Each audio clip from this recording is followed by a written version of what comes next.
welcome back to my channel and welcome if you're new. My name is Lo and today we are going to be talking about why girls love true crime. Obviously this is from my perspective and the perspective of the girls around me, so yeah, let's get into it. I'm shooting in my aunt's office, just in case you're wondering. That's why I've got a ring light and that's why there's all these random people talking in the background, so yeah. So basically, true crime has been on the rise in popularity over the last year or two. I want to say 2 years, meaning like it's gone into the mainstream.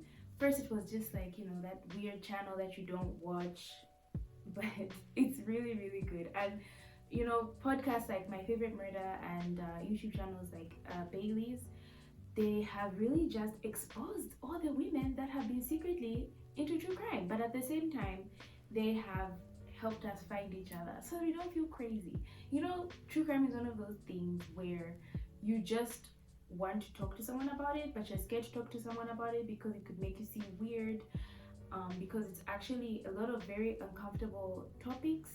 Because I mean, true crime is true crime. Trigger warning, I mean, it goes from anything from SA to unaliving someone. So basically, yeah, I feel like true crime has always been there. Like I noticed in another podcast that I watched, this guy was like, well, how come true crime has become so popular? And how come women are so obsessed with it? And it's like, yeah, sweetie, we've been watching true crime because I think I had been watching true crime shows and the true crime channels and crime investigation channels for years. I mean, it's just so fascinating. It's not like you enjoy the things that are happening. It's not like you are, you know, like, I don't know how to say. It's not entertaining in the sense that, you know, you're happy about what happened. I mean, these are really tragic stories. These are people's true lives, especially when it's about, you know, murder, you know, but I feel like women are just so fascinated with them for the following reasons. I think my earliest memory of being exposed to true crime, God bless my parents, they did their best, but was when we were watching the O.J. Simpson trial. Yes, I'm exposing my age.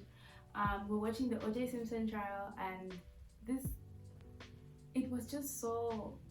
They showed the pictures, like the crime scene pictures, and I remember watching it and seeing how Nicole, her head was like nearly decapitated, and I was just like, what happened? And you know, you're a child, you're trying to comprehend what happened. You know, I watched the trial with my parents, and you know how parents are. Kids don't hear or understand. Like, I really had a good sense of the trial, but like it was just so fascinating to me. Obviously, because I was so young, I didn't have access to more true crime, but I really did enjoy watching the trial, hearing the story, and understanding that how could people do this to, how could someone do this to another person? And like, I mean, 2 people were murdered in that, you know, in that trial, and it was very sad. It was very, very, very tragic.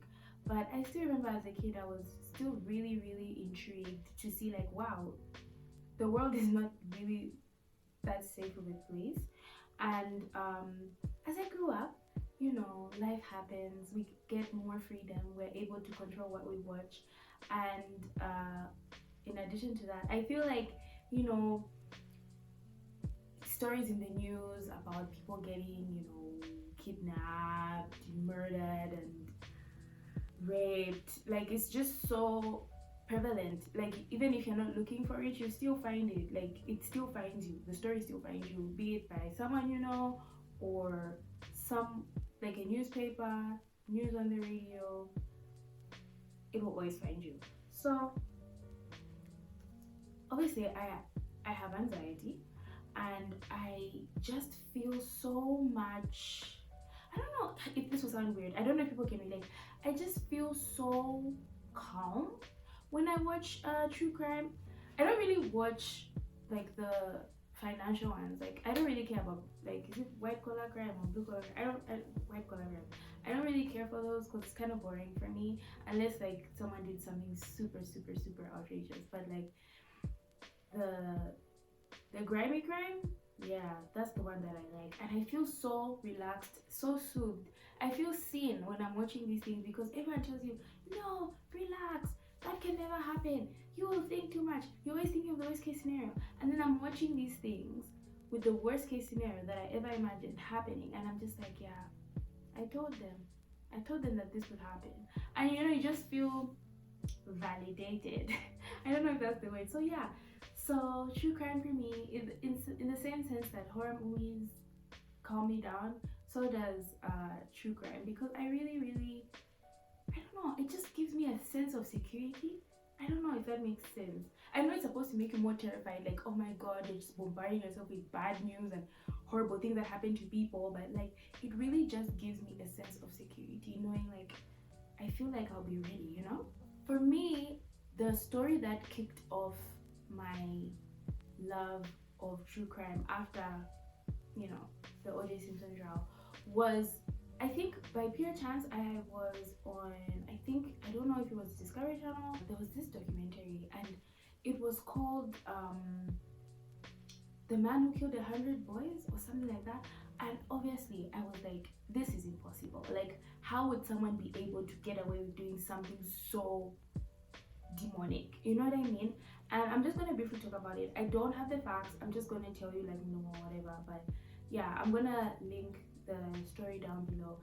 And yeah, the story was about this Pakistani serial killer. His name was Javed Iqbal. I'll put the name, I don't know how to pronounce it, I'm very sorry. So he, I think it's Pakistan had a problem with homeless children. Lots of them would just be roaming around, especially boys. So they were just roaming around the streets, homeless. So they were high risk victims. You know what I'm saying? So he obviously would pick these boys up. He would bathe them and give them food, but then he would also sexually abuse them. And you guys, this man was a serious sexual deviant. He was a child predator, like everything you could ever imagine. Like, he was a horrible person. So he would just have free access of all these children that would just take them to his small apartment and use and abuse these boys, and then he would kill them, chop their bodies up into like 100 or so pieces, and then put them in a vat of acid. You know what I mean? And he would just pour them in the sewer, and no one knew no one knew anything about it. And eventually he managed to get I don't even remember how he became so rich. I think I'm going to do, I don't know, should I do an in-depth story where I tell my sister about this? Let me know. He managed to get funding somehow for this mansion where there was an underground indoor pool or something like that. I can't really remember. I watched this so long ago. He would invite all his creepy friends who would pay him to abuse these boys, and then he would, strangle them, and then he would cut them up, put them in acid, and just pour them in the sewer.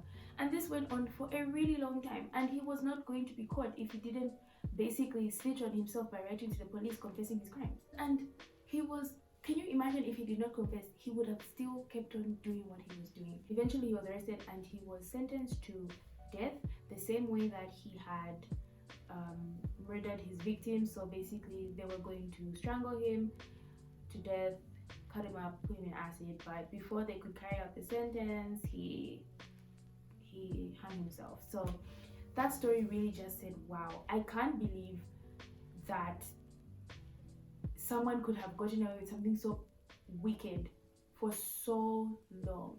100 victims is a lot of victims, and he probably it's believed he killed more.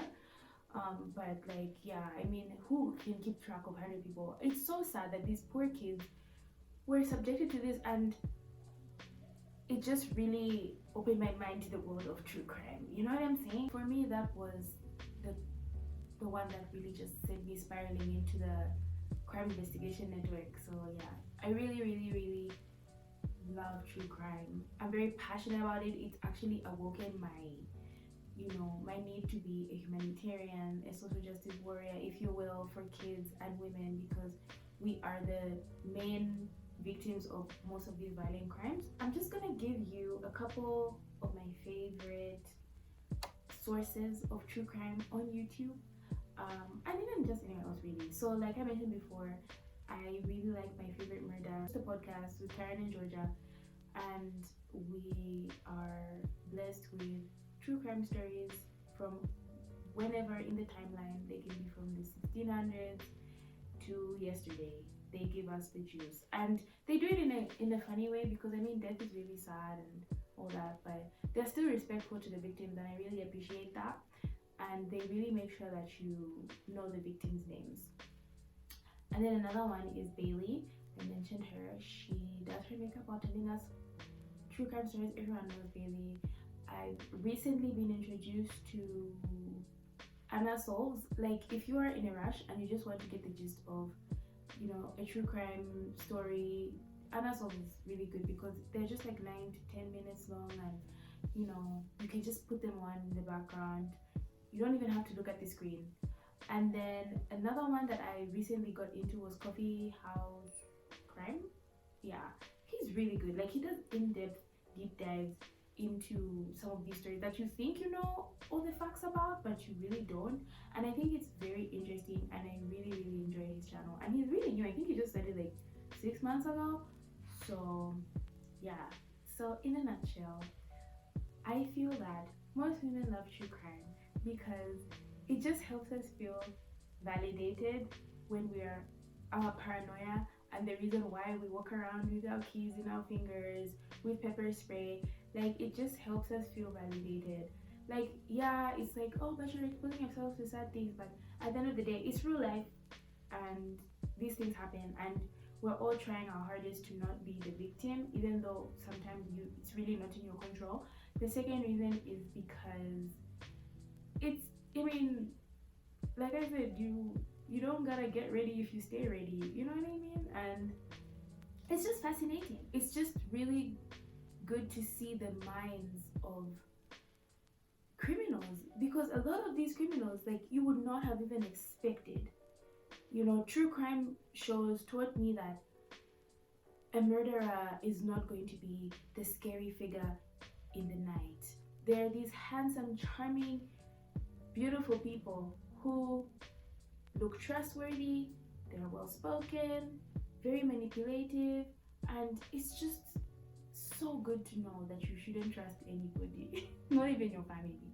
So yeah, I just wanted to give you guys a little snippet of why women are so obsessed with true crime, so that you have an idea, you know. And if you are an aspiring true crime connoisseur, then you can jump onto the bandwagon with me, and I'll give you some good recommendations. So yeah, thank you so much for watching, and I'll see you in the next one.